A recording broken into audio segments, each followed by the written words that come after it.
দক্ষিণ জেলার ফুটবল অ্যাসোসিয়েশনের উদ্যোগে জেলার রেফারিদের নিয়ে বিকেআই সিনথেটিক ফুটবল মাঠে শুক্রবার সকালে এক ফিটনেস পরীক্ষা অনুষ্ঠিত হয়।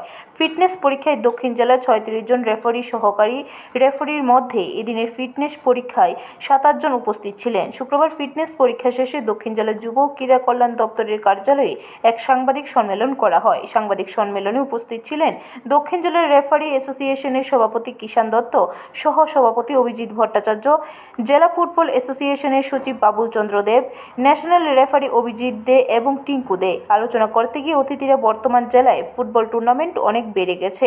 ফুটবল টুর্নামেন্ট চালাতে গেলে রেফারিদের একটা বড় ভূমিকা থাকে। দক্ষিণ জেলায় বর্তমানে ৩৬ জন রেফারি সহ রেফারি রয়েছে।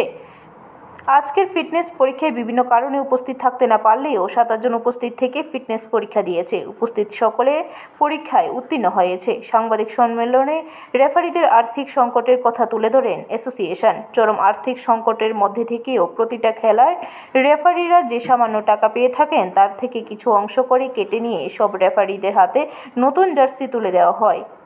নিয়ে সাবরুম, শান্তিবাজার এবং বিলোনিয়া এই ৩টা সাব ডিভিশনকে নিয়ে আমাদের রেফারিদের ফিটনেস হয়েছে। এর মধ্যে অ্যাসিস্ট্যান্ট রেফারি সবাই ছিল। আর আজকে এই রেফারিদের আমাদের রেফারি অ্যাসোসিয়েশনের উদ্যোগে আমাদের জার্সি দেওয়া হবে প্রত্যেকটা রেফারি ভাইদের। তো আজকে আমাদের মধ্যে আছেন আমাদের রেফারি অ্যাসোসিয়েশনের প্রেসিডেন্ট শ্রী কিষান দত্ত এবং ভাইস প্রেসিডেন্ট শ্রী অভিজিৎ ভট্টাচার্য এবং দক্ষিণ জেলার ফুটবল অ্যাসোসিয়েশনের সচিব।